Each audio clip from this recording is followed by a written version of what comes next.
sampai mati belum ada maaf, belum ada halal dari orang lain, ya sampai dibawa mati. Nah itu. Jadi makanya repot. Makanya sebelumnya ya jangan sekali-kali berani memakan perkara yang haram. Karena dampaknya akan ngeri sampai dibawa ke akhirat.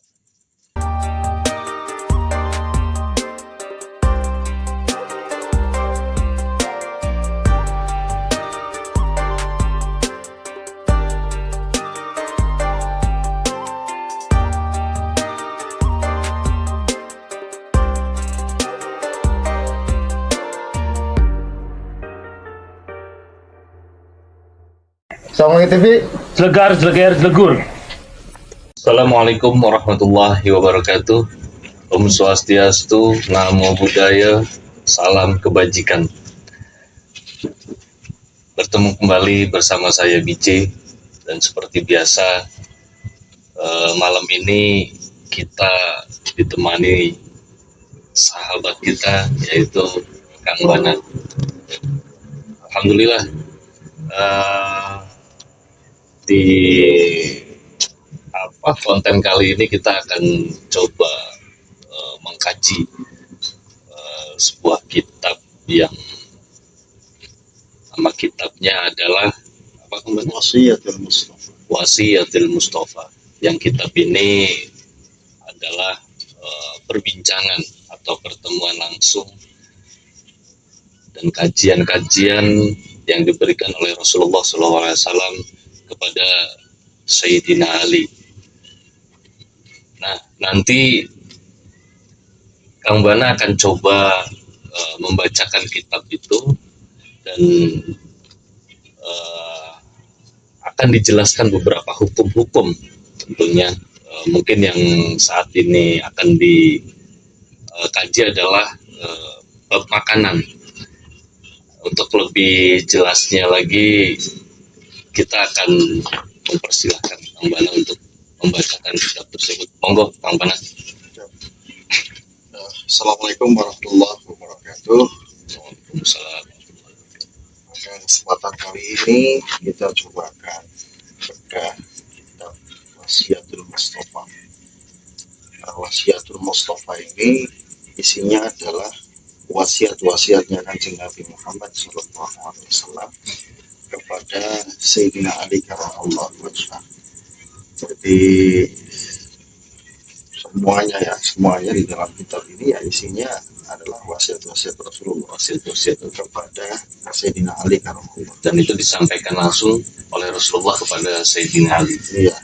Jadi nanti coba saya bacakan kitab ini, coba kita artikan, kita jelaskan, baru kemudian kita akan bedah isi yang ada di dalam kitab Wasiyatul Mustafa ini, dan coba kita kaitkan dengan persoalan-persoalan yang muncul sampai dengan saat sekarang. Bismillahirrahmanirrahim. Alhamdulillahirabbil alamin, wassalatu wassalamu ala sayyidina Muhammadin wa ala alihi wa sahbihi wasallam. Wa ba'du, sesudah hamdalah, sholawat, salam kepada baginda kanjeng Nabi. Fahadihi wasiyatul Mustafa alaihi salatu wassalam. Kitab ini adalah wasiatnya Al-Mustafa. Maksud adalah baginda kanjeng Nabi Muhammad alaihi salatu wassalam li Ali bin Abi Thalib karramallahu wajhah, kepada Sayyidina Ali bin Abi Thalib karramallahu wajhah. Qala, berkata Sayyidina Ali, da'ani Rasulullah sallallahu alaihi wasallam. Berkata Sayyidina Ali, Rasulullah sallallahu alaihi wasallam mengajakku. Fa khalautu ma'ahu fi manzilihi wa qala li. Rasulullah mengajak Sayyidina Ali, lalu kemudian diajak ke rumahnya, menyepi berdua. Kemudian beliau bersabda kepada Sayyidina Ali, ya Ali, anta minni bimanzilati Harun bin Musa alaihi salam, ghairu annahu la nabiyya ba'di. Pertama kali yang diucapkan oleh Rasulullah kepada Sayyidina Ali adalah, engkau dengan diriku itu seperti posisinya Nabi Harun dan Nabi Musa alaihi salam. Cuman perbedaannya adalah tidak ada nabi sesudahku. Ini kalimat yang pertama yang diucapkan oleh Rasulullah dalam pertemuan itu. Ini usikal yaum biwasiyatin in anta hafidhaha ishta hamidan wa mutta syahidan wa ba'athakallahu yaumal qiyamati faqihan aliman. Kemudian Rasulullah SAW menyampaikan wasiat kepada Sayyidina Ali karamallahu wajhah, sungguh aku akan memberikan wasiat kepadamu hari ini dengan satu wasiat. Jika kamu menjaga wasiat-wasiat itu, maka engkau akan hidup dalam keadaan yang mulia dan mati dalam keadaan mati yang syahid. Dan nanti Allah Subhanahu wa Ta'ala akan membangkitkanmu pada yaumul qiyamah menjadi orang yang faqihan aliman, faqih dan juga alim. Jadi sebelum menyampaikan wasiat-wasiatnya, Kanjeng Nabi menyampaikan terlebih dahulu kepada Sayyidina Ali, nanti wasiat-wasiat yang akan disampaikan itu sangat berguna sekali dalam menghadapi kehidupan-kehidupan di dunia ini tentunya, dan juga dampaknya terhadap akhirat. Tapi dengan catatan, jika kamu menjaga wasiat-wasiat. Nah, maka dengan semacam ini, ketika kita pun bisa menjaga daripada wasiat-wasiatnya Rasulullah SAW kepada Sayyidina Ali, maka kita pun tidak menutup kemungkinan ishta hamidan wa mutta syahidan. Kita hidup menjadi orang yang mulia, kemudian matinya dalam kondisi yang mati syahid. Dan nanti kelak di yaumul qiyamah itu akan dibangkitkan oleh Allah Subhanahu wa Ta'ala sebagai orang yang faqihan aliman, orang yang faqih, ahli ilmu agama, dan juga orang yang alim. Ya Ali, wahai Ali, man akal halal sofa dinuhu wa raqa qalbuhu wa lam yakun li da'watihi hijabun. Kemudian selanjutnya, wasiat yang pertama kali disampaikan kepada Sayyidina Ali, wahai Ali, barang siapa yang memakan perkara yang halal, maka agamanya itu akan bersih. Agamanya itu akan bersih. Kemudian hatinya menjadi hati yang lembut, dan doa-doa yang dipanjatkan kepada Allah Subhanahu wa Ta'ala itu tidak mungkin dihijab oleh Allah. Jadi ternyata ini ada kaitannya ini antara makanan dan halal dengan doa yang disampaikan kepada Allah Subhanahu wa Ta'ala. Ternyata kaitannya antara memakan perkara halal ini itu akan berakibat kepada agama seseorang. Apa dampaknya? Ketika seseorang memakan perkara yang halal, maka agamanya akan bersih, agamanya akan lurus, agamanya akan murni gitu. Dan juga hatinya akan lembut. Hati orang-orang yang senantiasa memakan perkara yang halal maka akan menjadi lembut. Juga doa yang dipanjatkan kepada Allah Subhanahu wa Ta'ala pasti akan dikabulkan. Jadi ternyata kalau misalkan berbicara doa, ya maka yang harus dilakukan terlebih dahulu bersihkan makanan kita, sehingga makanan kita itu betul-betul halal.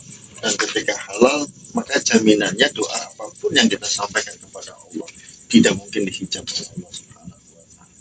Artinya, kalau misalkan ternyata selama ini kita berdoa, namun tak kunjung dikabulkan oleh Allah Subhanahu wa Ta'ala, yang harus diperiksa terlebih dahulu itu ya makanan. Jangan-jangan ini makanannya tidak halal, sehingga akibatnya adalah kepada agama, akibatnya kepada hatinya, akibatnya kepada doanya. Jadi itu dari makanan, semuanya awalnya dari makanan. Nah ini terkait dengan memakan perkara yang halal. Ada lagi kemudian Nabi melanjutkan, ya Ali, man akala syubhat ishtabaha alaihi dinuhu wa azlama qalbuhu. Wahai Ali, barang siapa yang memakan perkara yang syubhat. Syubhat itu perkara yang samar ya. Samar itu tidak jelas apakah itu halal atau apakah itu haram. Jadi statusnya nggak jelas, remeng-remeng. Nah, tetapi masih tetap dimakan gitu. Nah, memakan perkara yang samar-samar semacam ini, maka akibatnya adalah agamanya menjadi samar pula. Tidak jelas juga dalam urusan melaksanakan beragamanya, itu menjadi samar-samar. Dan yang kedua, hatinya menjadi gelap, padahal subhat ya. Nanti makanan halal, sekarang makanan yang subhat. Pengaruhnya agamanya menjadi samar, yang kedua hatinya menjadi gelap. Nah, yang ketiga, waman akal haram mata qalbuhu wa khaffa dinuhu wa du'ufa yaqinuhu wa hajiballahu da'watahu wa qallat ibadatuh. Dan barang siapa yang memakan perkara yang haram, perkara yang haram itu ya jenisnya haram, minumannya sudah jelas keharamannya, atau cara mendapatkannya dengan cara yang haram itu, maka yang terjadi adalah mata qalbuhu, hatinya menjadi mati. Kalau mati tidak hidup, artinya betul-betul tidak bisa merasakan apapun itu. Diberikan nasihat ya nggak bisa, diberikan masukan nggak bisa. Kenapa? Karena hatinya mati. Kalau hati yang mati itu ya sudah tidak bisa melihat kebenaran-kebenaran. Jadi apapun yang dia lakukan itu betul-betul sesuka hatinya saja. Tidak ada koridor, tidak ada batasan-batasan syariat yang seharusnya ada kan begitu. Nah, ini akibat dari memakan perkara yang haram. Yang kedua, wakhofadinu, agamanya menjadi ringan. Apa ya? Ngentengaken dalam urusan agama. Jadi ya apa sih ya istilahnya itu? Menggampangkan urusan agama itu, menggampangkan urusan sholat kegampang, urusan zakat kegampang, urusan puasa kegampang. Itu akibat dari memakan perkara yang haram sesungguhnya. Ya, kemudian wadaufa yakinu, keyakinan dari lemah. Ini kaitannya dengan keyakinan juga. Nambah lemah, tambah lemah, tambah lemah. Gak punya keyakinan akhirnya. Dan yang ke berapa ini? Berarti yang ke 1, 2, 3, 4, Allah akan menghijab doa-doanya. Jadi orang yang makan perkara haram pasti dihijab, nggak bisa dikabulkan oleh Allah. Maka ada cerita ya, dia seringkali meminta kepada Allah, ya Rob, ya Rob, ya Rob, gitu kan. Mintanya selalu kepada Allah, tapi dalam urusan makanan ini nggak dijaga. Makanannya masih memakan perkara yang haram, kemudian pakaiannya masih menggunakan dengan cara yang haram, termasuk mendapatkan rumah misalkan itu dengan cara yang haram. Gak mungkin itu doanya kan diterima oleh Allah Subhanahu wa Ta'ala. Dan yang ketiga, waqallat ibadatuh, ibadahnya menjadi sedikit, malas untuk beribadah, dari jauh dari ibadah itu sebabnya dari memakan perkara yang halal. Jadi itu dampak-dampak yang terjadi ketika seseorang memakan perkara yang halal, memakan perkara yang syubhat, memakan perkara yang haram. Begitu Bang DJ dalam urusan makanan ini untuk awalan. Kenapa disampaikan oleh Rasulullah di awal? Karena memang penyakit yang pertama kali itu makanan. Orang ketika tidak dijaga makanannya, otomatis berpengaruh kepada zohiron wa batin. Secara zohir berpengaruh, secara batin pun apalagi. Nah, itu sebabnya gara-gara tidak menjaga makanan. Nah, begitu Bang Wijaya. Insya Allah kopi ini halalan thayyibah ya Kang ya. Jadi silakan diminum Saya kopinya. ngopi dulu. Bismillah. Jadi tadi gitu Kang. Kalau saya catat tadi di mukadimah itu Rasulullah ketika menyampaikan kepada Sayyidina Ali bahwa aku dan engkau Ali, aku di sini yang konteksnya adalah Rasulullah Sallallahu Alaihi Wasallam, sama halnya seperti Nabiullah Musa dan Nabiullah Harun. Nah, perumpamaan ini kenapa Rasulullah mengumpamakan Rasulullah dengan Sayyidina Ali itu sama halnya seperti Nabiullah Musa dan Harun? Ya, karena positioning dalam urusan mensiarkan agama, Sayyidina Ali ini adalah termasuk orang yang masuk agama Islam itu ya awal pertama-tama kali dari kalangan Dan termuda ya, remaja, itu. yaitu ya Sayyidina Ali, orang yang pertama kali meyakini tentang kerasulan Nabiullah Muhammad SAW adalah diantaranya adalah Sayyidina Ali. Dan itu tanpa seperti apa ada perlawanan dulu apa segala macam, nah dia langsung taslim aja tuh. Tanpa keraguan lah ya, dan tidak butuh dalil apapun waktu itu untuk mencintai Rasulullah dan Allah itu ya. Karena antara Sayyidina Ali karramallahu wajhah dengan Nabiullah Muhammad SAW itu kan ada hubungan darah sebetulnya. Ya, jadi Sayyidina Ali kan bin Abi Thalib gitu. Abi Thalib itu siapa? Ya pamannya Rasulullah. Artinya memang sepupuan ini antara Nabi Muhammad dengan Sayyidina Ali. Secara otomatis sepupuan itu ya identik dengan orang yang sama-sama memahami. Ya antara sepupu dengan sepupu lah, paham. Dari kecil ya sudah tahu, itu sama-sama tahu, sepak terjalannya tahu, kelebihan kekurangannya kalau sepupu ya tahu. Dan Sayyidina Ali menemukan Rasulullah itu tidak ada sedikit pun kekurangan, makanya dia langsung taslim. Biasa ya. Jadi kalau sampai kemudian mengatakan bahwa posisinya seperti Nabi Musa dan Nabi Harun, dia agak wajar. Bahkan di beberapa keterangan yang lain pula, Kanjeng Nabi telah menyampaikan, Ana Madinatul Ilm wa Aliyun Babur. Saya ini adalah kotanya ilmu dan Ali adalah pintunya. Artinya barang siapa yang pengen memasuki kota itu Harus melewati harus melalui pintunya terlebih dahulu, pintu kota. Siapa? Ya Sayyidina Ali. Maka barang siapa yang pengen mengenal Rasulullah, ya Sayyidina Ali yang menjadi pembuka. Satu sisi itu, di sisi yang lain, keturunan yang dari Sayyidina Ali dan juga anaknya Rasulullah, putri Rasulullah, Sayyidatina Fatimah, ya sampai sekarang terjaga gitu. Antara Sayyidina Ali dengan Sayyidina Fatimah, mengeluarkan Hasan dan Husain, turun terus sampai ke bawah itu ya dari jalur beliau inilah yang kemudian menjadi perahunya umat Nabiullah Muhammad SAW. Walaupun sekarang lagi lumayan ramai nih masalah nasab ya sekarang ya. Tapi kita tidak akan masuk ke situ lah kan. Kita tidak akan masuk ke situ. Nah, itu setelah itu tadi ada bahasa yang saya suka kan. Kalau secara secara simpel saya garis bawain ada statement tentang hidup atau tujuan hidup itu sendiri adalah hidup mulia atau mati syahid. Nah, penjabaran tentang hidup mulia atau mati syahid itu seperti apa, Kang? Hidup mulia itu kan ini yang tadi disampaikan itu sebenarnya kan baru awal lah. Yang disampaikan oleh Rasulullah kepada Sayyidina Ali itu banyak ya. Dalam wasiat di kitab ini ya, itu banyak sekali.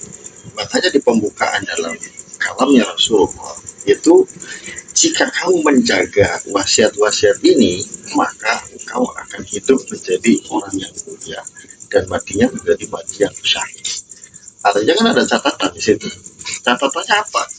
Menjadi hidup yang mulia dan mati syahid itu ya menjaga yang menjadi wasiat-wasiat Rasulullah SAW. Jadi nanti kita akan bahas, insya Allah mudah-mudahan kita bisa istiqomah bahas secara tuntas sampai selesai pembahasan kita ini, lalu coba kita terapkan dalam kehidupan kita sehari-hari. Apa sih tadi kan baru makanan ya, makanan halal, makanan syubhat, makanan haram, apa yang harus kita lakukan dalam kehidupan sehari-hari, sehingga apa ya ishta hamidan, jadilah orang yang hidupnya itu menjadi orang yang mulia. Secara logika pun ya seperti itu. Orang yang memakan perkara yang halal pasti dia mulia. Kenapa dipastikan mulia? Orang yang memakan perkara yang halal pasti kerja dengan kemuliaan. Kerjanya dengan cara kemuliaan.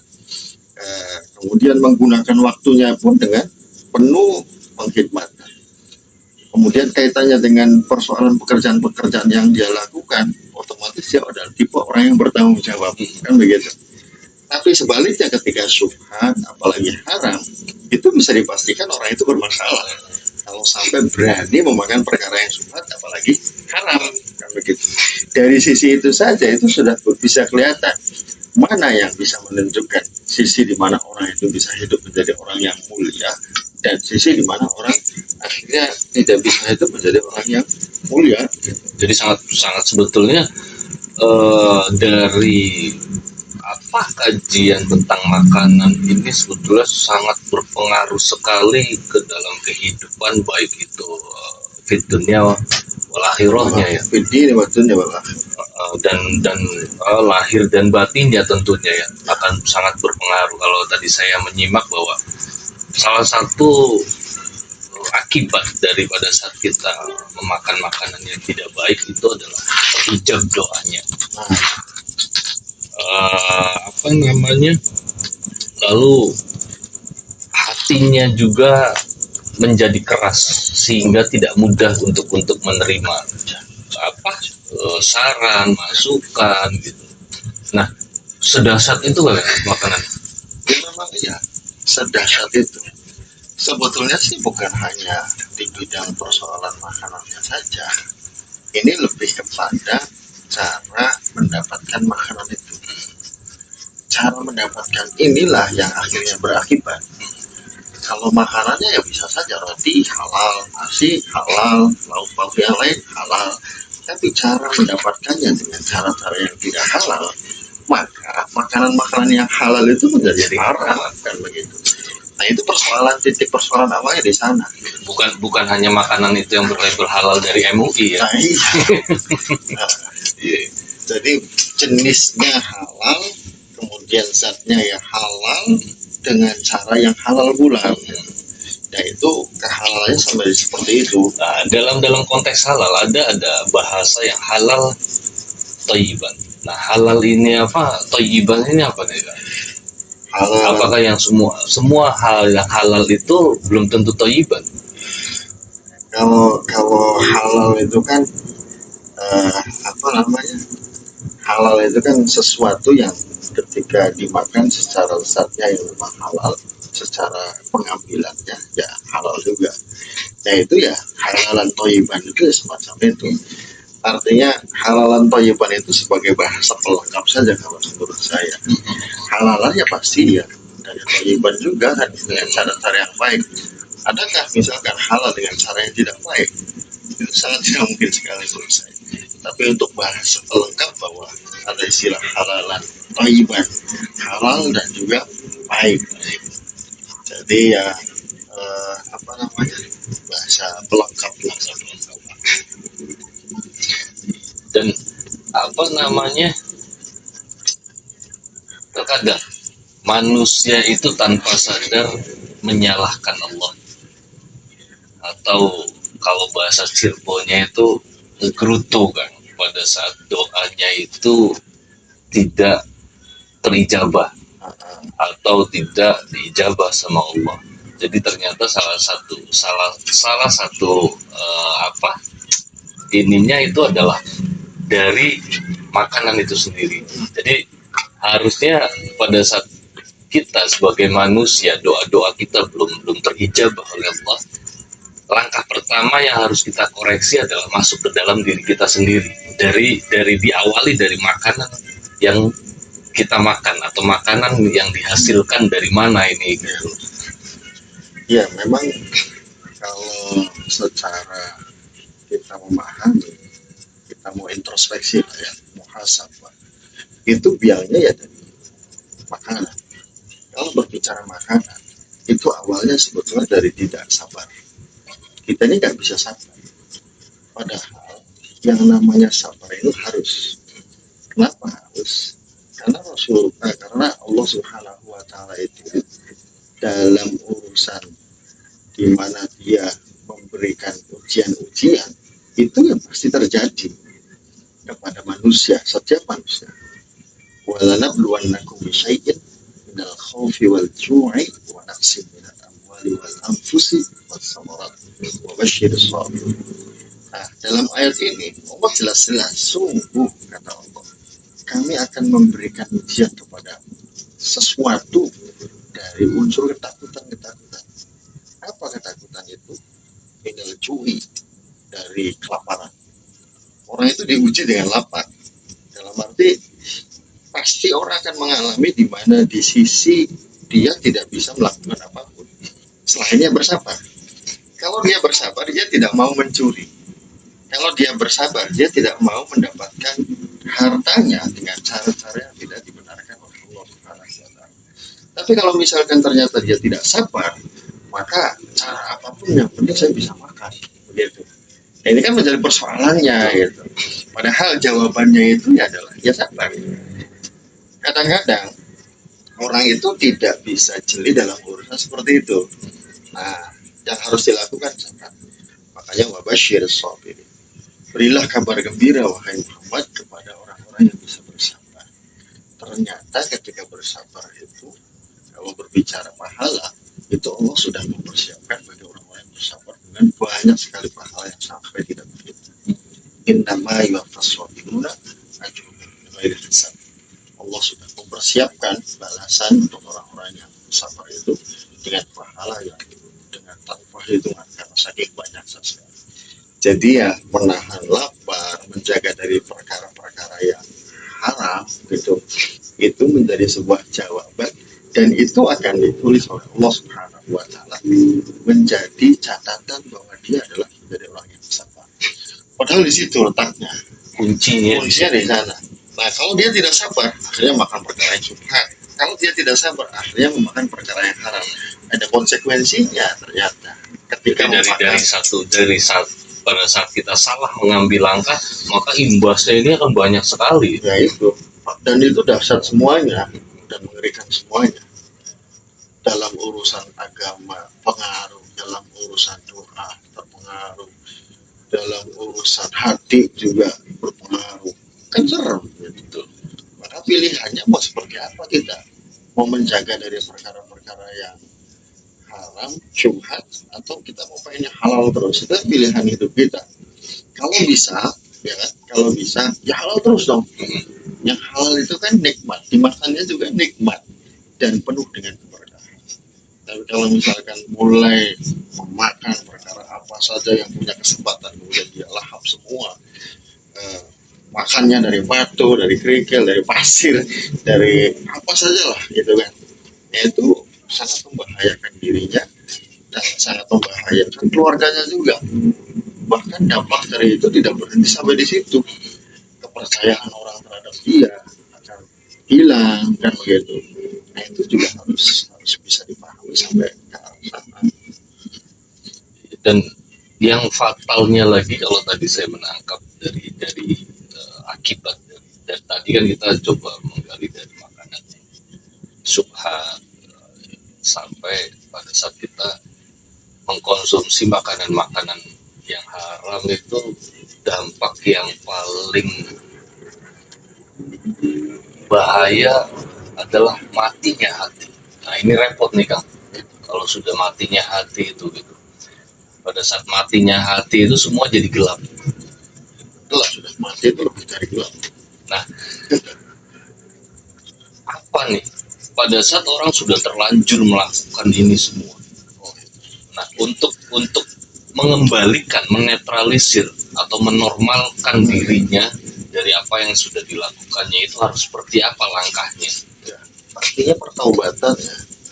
Pertaubatan ini yang harus dilakukan oleh orang yang sudah terlanjur seperti itu dan ingin kembali kepada Allah Subhanahu wa Ta'ala, taubat kepada Allah, dan dia bertobat pula dari orang-orang yang sudah bersinggungan dengan dia.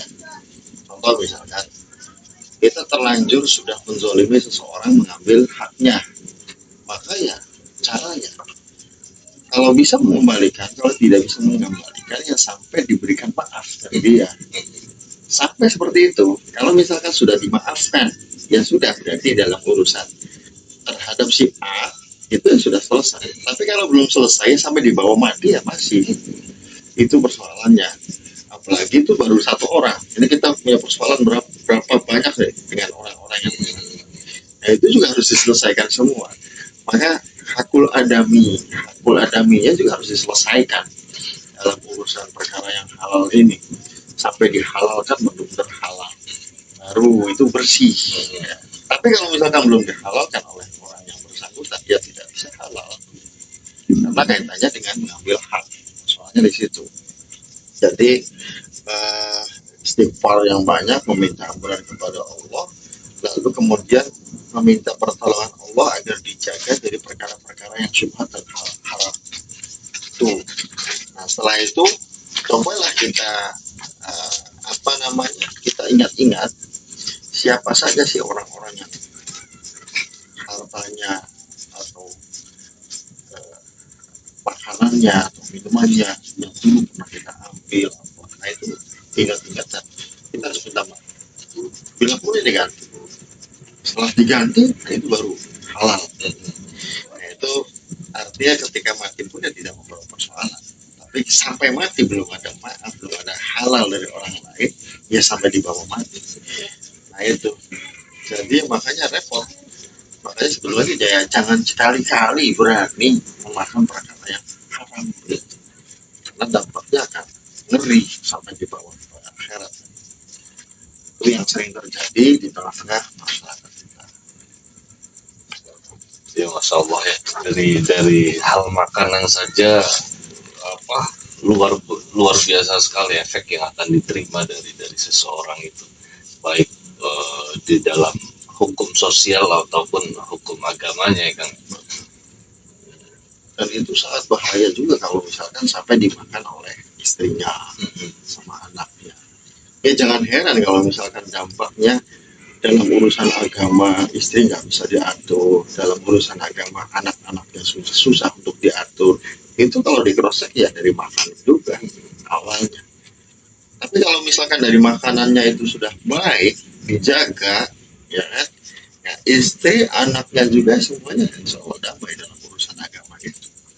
Nah ini yang menjadi penyebab kebanyakan ya di tengah-tengah masyarakat itu, kenapa sih ada orang yang kontraproduktif, kenapa sih ada orang yang sukanya maksiat, kenapa sih orang yang tidak suka kebenaran, kenapa sih orang menjauh dari agama. Itu alasan awalnya adalah karena memakan perkara yang haram. Minum-minuman keras jelas haram, kok diminum ya dampaknya jelas.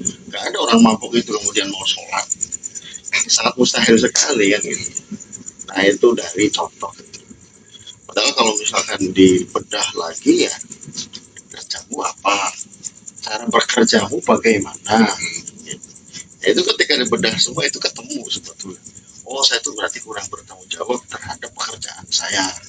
Atau misalkan contoh, masuk kerja jam 8 pagi, kita masuknya jam 9, itu sudah korupsi waktu 1 jam. Bagaimana cara menghalalkan itu? Kalau di perusahaan ya, kalau minta maafnya kan kepada yang punya perusahaan. Begitu, sampai seperti itu. Makanya dalam urusan bekerja jam 8 ya jam 8, sebelum jam 8 sudah. Atau kalau misalkan terlanjur seperti itu, harusnya pulang jam 5, ya harus dilebihin dong, jam 5.30 untuk menambal misalkan. Nah, itu, jadi hal-hal yang semacam itu sampai detail ya, cara memperoleh itu sampai kepada pertanggungjawaban kita dalam menjalankan kita mencari nafkah. Jadi itu tadi sahabat Sang Langit, apa namanya, salah satu bab yang di dalam kitab Wasiatul Mustafa, yang di sini Rasulullah menyampaikan kepada Sayyidina Ali tentang bahayanya atau harus waspada kita terhadap makanan-makanan, terhadap rizki yang kita peroleh. Nanti untuk apa namanya, sebagai penutup kita akan minta Kang Bana menyimpulkan dari apa tanya jawab tadi, apa kesimpulan dari bab yang tadi kita kaji, dan apa yang harus dilakukan kita sebagai manusia untuk mendapatkan makanan-makanan yang baik, sehingga kita, keluarga kita, dan keturunan-keturunan kita menjadi orang-orang yang baik, menjadi hamba Allah yang baik, dan bisa menjalankan agama Allah dengan baik. Apa Kang Bana kesimpulannya dari tadi apa yang dikaji tadi? Ya, jadi kita sebagai manusia itu kan kita pahami bahwa kehidupan kita ini sementara, dan kita ini sedang menjalani ujian-ujian yang datang dari Allah Subhanahu wa Ta'ala. Yang harus dipahami, kita ini sedang menjalani ujian. Nah, setelah menjalani ujian, maka bagaimana caranya supaya ujian itu lulus? Kemudian agama menjelaskan tentang batasan-batasan seseorang agar bisa lulus dalam menjalani ujian tadi.